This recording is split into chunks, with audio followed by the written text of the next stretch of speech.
Halo, ketemu lagi dengan saya Adi Chandra di channelnya kami di Mr. Brasa Detailing Jakarta. Hari ini kita ada pengerjaan salah satu mobil customer kita yang sudah langganan ya. Jadi mungkin ini mobil ke-5 atau ke-6 yang udah pernah kami kerjakan.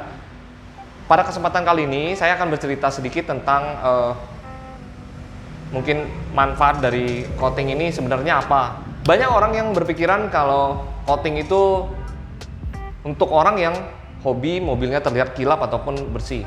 Sementara fungsi dari coating ini sebenarnya bukan sekedar itu, tapi lebih ke memudahkan kita pada waktu kita merawat kendaraan. Jadi kita tidak perlu melakukan wax berulang seperti zaman dulu. Ya, saya pun termasuk salah satu orang yang berpikiran, kita kan punya tempat poles, nggak perlulah kita sampai di coating, kita coating mobil orang aja karena bahannya kan lumayan mahal. Itu dulu. Akhirnya setelah menjalankan bisnis beberapa tahun, saya mulai mencoba, kayaknya gue harus coba nih, daripada ngoting mobil orang, ngemeng doang. Mungkin orang jadi nggak yakin ya kalau mobilnya sendiri nggak di coating gitu. Nah, jadi once saya mau kendaraan saya coating, itu kayaknya kok beda ya. Gue ngerawatnya jadi lebih mudah. Terus nggak perlu cuci terlalu sering. Terus ya kalau cuci nggak terlalu sering berarti kan swarmak karena pencucian itu juga berkurang. Nah, ini salah satu fungsi dari coating itu, yaitu memudahkan kita pada waktu pencucian. Karena kotorannya kan jadi tidak terlalu menempel, sehingga pada waktu kita mencuci itu kita effortnya jadi lebih sedikit, sehingga bara-bara halusnya berkurang. Jadi fungsi coating itu bukan anti gores ya. Lalu selanjutnya water spot. Kalau water spot sih ya bisa dibilang coating tidak melindungi water spot di kendaraan Anda. Karena apa? Saya pernah kejadian satu kali, pada waktu itu kendaraan itu baru di coating 1 bulan di tempat kami, dan dia cuci di waktu jam 10 siang dan atapnya nggak ada. Waktu itu dia mencuci mobil tanpa atap dan jamnya pas di terik matahari jam 10 sampai jam 11 siang. Akhirnya itu sabunnya belum sempat dibilas, tapi udah mengering di panel dan terjadilah bintik-bintik water spot. Bukan jamur karena air ya, tapi karena sabun. Jadi itu warnanya, kalau water spot karena sabun itu agak lebih putih, seolah-olah ada cairan susu yang menempel di panel begitu. Nah, jadi ya bisa dibilang coating itu tidak 100% melindungi mobil Anda dari jamur ataupun swarmak, tapi setidaknya berkurang. Dan kabar baiknya, pada waktu maintenance, kami akan membersihkan semua mobil Anda. Ibaratnya itu didetail ulang, dipoles bodi luarnya, kacanya, dan juga interior dalamnya kita bersihkan semua, sehingga mobilnya tampil prima seperti pada waktu pertama kali coating di tempat kami. Jadi makanya ini mobil GLS yang akan kami share kepada kalian ini adalah mobil ke-6 yang pernah kami kerjakan di luar mobil-mobil lainnya. So, mari kita langsung lihat ke pengerjaan awal persiapan dari GLS 450 ini sampai mobilnya selesai.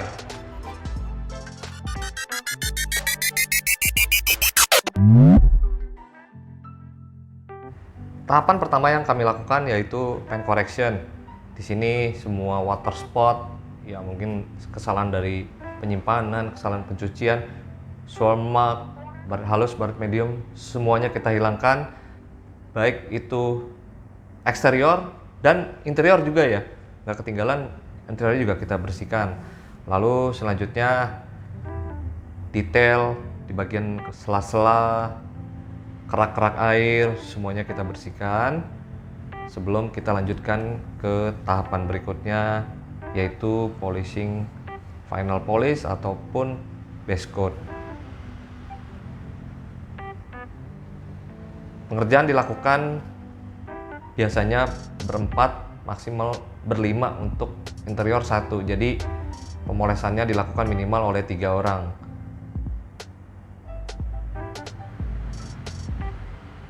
Kap mesin itu biasanya kita lakukan tes panel dulu untuk menentukan busa atau spons atau wool yang akan kita gunakan ataupun obat polesnya.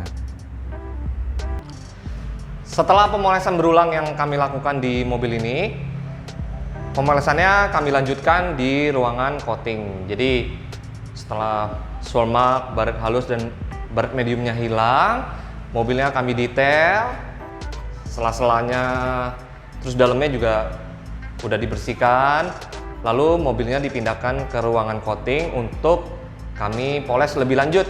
Pemolesan di ruangan coating dilakukan dengan tahapan yang lebih halus supaya andai kata ada baret-baret yang disebabkan oleh pemolesan tahap pertama itu bisa kita hilangkan di pemolesan tahap kedua ini.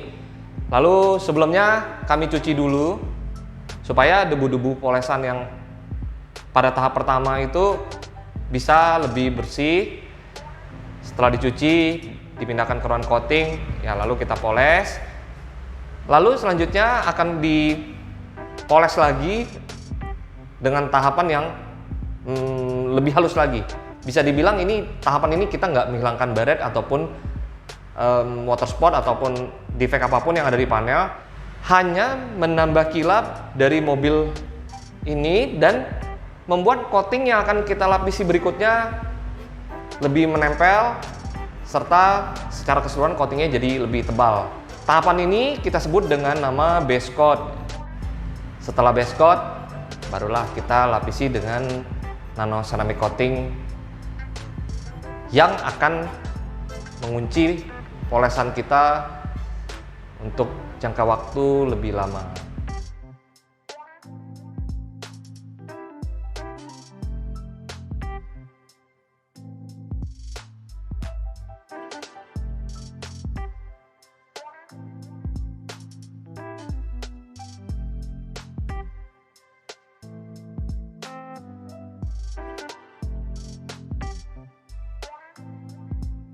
Tahapan final polish di ruangan coating. Pada tahapan ini mobil terlihat sudah berbeda. Baret-baret yang tersisa sangat halus dan minim sekali. Nah, di sini kita sekaligus memeriksa apakah masih ada yang kurang atau mobil ini udah layak coating. Ya, sebelumnya pasti dilapisi dengan base coat dulu.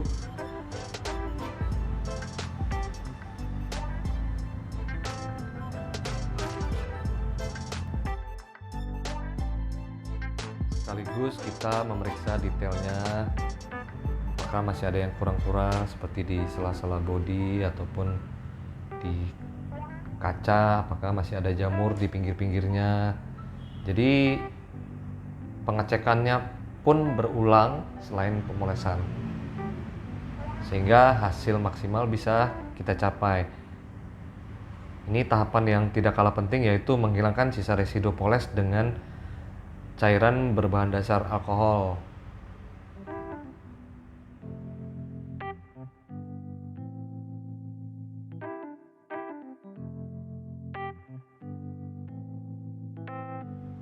Bagian atap juga tidak ketinggalan.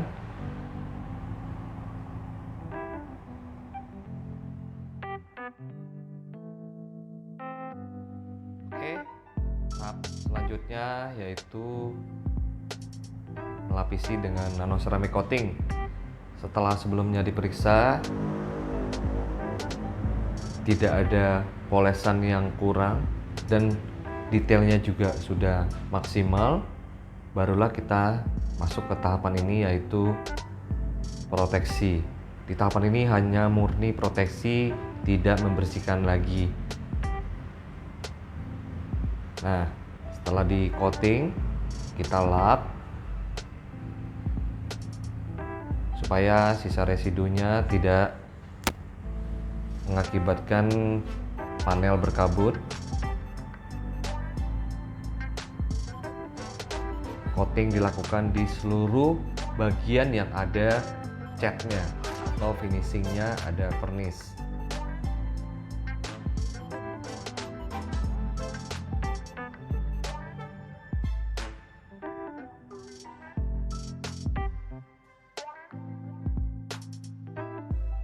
Di tahapan ini panel sudah terlihat seperti mirror effect ya, sudah mengkilap. dan cenderung basah, yaitu karena pemolesan yang kita lakukan di tahapan ke-1 ataupun kedua. Satu grup untuk melakukan coating itu minimal harus ada 3 orang, 2 yang melap, 1 yang mengolesi coating, dan kalau lagi tidak banyak kerjaan ada 1 orang yang pegang timer. Nah, timer ini menentukan kapan waktunya kita melakukan pengelapan. Dengan selesainya pengerjaan nanoceramic coating ini berarti pekerjaan kita kali ini selesai juga. Berarti setelah ini kita bisa lihat hasil dari pengerjaan kami. Sebelum saya lanjutkan ke hasil pengerjaan, buat teman-teman yang belum subscribe, jangan lupa di subscribe dulu. Puji Tuhan, kita punya YouTube udah hampir 1000 subscriber dan viewernya juga udah 100 ribuan lebih ya. Terima kasih buat supportnya. Bagi kalian yang sudah subscribe, jangan lupa di like dan di share ke teman-temannya. Dan pesan sponsor dari kami, buat kalian yang beli mobil baru ataupun punya mobil bagus yang kalian sayangin, kenapa nggak coba kontak kami untuk konsultasi dulu sebelum kita lakukan nanoceramic coating. Saya akan dengan senang hati menjawab WhatsApp ataupun telepon dari kalian untuk sekedar tanya-tanya dulu. Dan berarti perjumpaan kita cukup sampai di sini dulu. Semoga videonya menghibur atau setidaknya menambah informasi kalian. Saya Adi Chandra, mohon pamit dulu. Salam auto detailing.